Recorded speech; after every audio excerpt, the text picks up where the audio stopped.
আমাদের দেশে কৃষি শিক্ষা মানেই কৃষক, মাঠ আর ফসল। আসলে কি তাই? এই প্রশ্নের উত্তর জানতেই আজ আমরা এসেছি বাংলাদেশ কৃষি বিশ্ববিদ্যালয়ের কৃষি অনুষদে।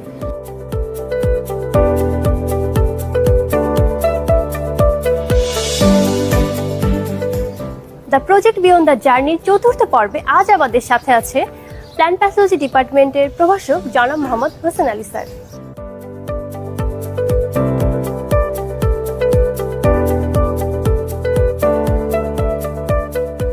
আসসালামু আলাইকুম, আমি অপসরি ওয়াসিম, পড়াশোনা করছি বাংলাদেশ কৃষি বিশ্ববিদ্যালয়ের কৃষি অনুষদে। দ্য প্রজেক্ট বিয়ন্ড দ্য জার্নির বিশেষ পর্বে আজ আমাদের সাথে আছেন বাংলাদেশ কৃষি বিশ্ববিদ্যালয়ের উদ্ভিদ রোগতত্ত্ব বিভাগের প্রভাষক Mohammad Hossain Ali sir. Thank you. প্রথমে আপনাকে অসংখ্য ধন্যবাদ শত ব্যস্ততার মধ্যেও আজকে আমাদের সময় দেওয়ার জন্য। আজ আমি এসেছি মূলত সেই সব দর্শকদের পক্ষ থেকে যারা মূলত আজ এইচএসসি পরীক্ষা পেরিয়ে যারা ভর্তি পরীক্ষার প্রস্তুতি নিচ্ছে এবং যারা সদ্য বিশ্ববিদ্যালয়ের আঙিনায় পা রেখেছে। কৃষি অনুষদ নিয়ে তাদের মধ্যে অনেক কৌতূহল, অনেক জিজ্ঞাসা। সেসব জিজ্ঞাসার প্রশ্নের উত্তরই আজ জানবো আমরা আজ স্যারের কাছ থেকে। ধন্যবাদ।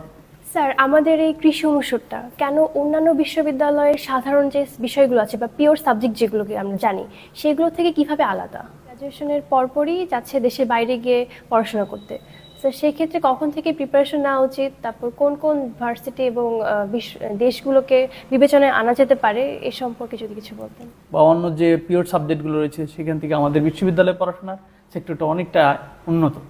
এবং যদি বলা হয় যে এটি শুধু কি সাধারণ চাকরি পেশার ক্ষেত্রে সুযোগ সুবিধা দেয় তা নয়, কিন্তু আমাদের কৃষি অনুষদের পড়াশোনার ক্ষেত্রে দেখা যায় আমরা মাল্টি ডিসিপ্লিনারি ফিল্ডে পড়াশোনা করে থাকি। বিভিন্ন গবেষণা ইনস্টিটিউট রয়েছে।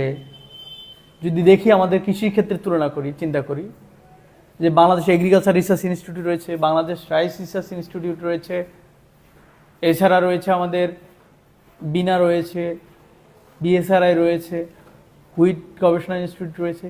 এই যে বিভিন্ন ধরনের রিসার্চ ইনস্টিটিউটগুলো রয়েছে সেখানেও কিন্তু তাদের গবেষক হওয়ার সুযোগ রয়েছে। তারা প্রিফার করে যে ইউএসএ, কানাডা এবং অস্ট্রেলিয়ার যে স্কলারশিপগুলো রয়েছে, ফুল ফান্ড বিভিন্ন স্কলারশিপ রয়েছে।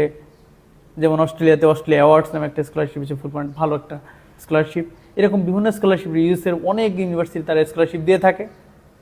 এই ধরনের দেশগুলোকে প্রিফার করে এবং যারা মনে করে যে না দেশে ব্যাক করবে তারা বিভিন্ন দেশ তার চয়েস অনুযায়ী তা আমাদের কৃষি যে সাবজেক্টগুলো রয়েছে সেই সাবজেক্ট অনুযায়ী সে কোন দেশকে প্রিফার করবে, কোথায় সে ভালো সুযোগ পাবে সেই জায়গাগুলোতে যাওয়া উচিত। যেমন ইউরোপিয়ান কান্ট্রিগুলো রয়েছে, জার্মানি, বেলজিয়াম, ইতালি এবং অন্যান্য দেশগুলো রয়েছে।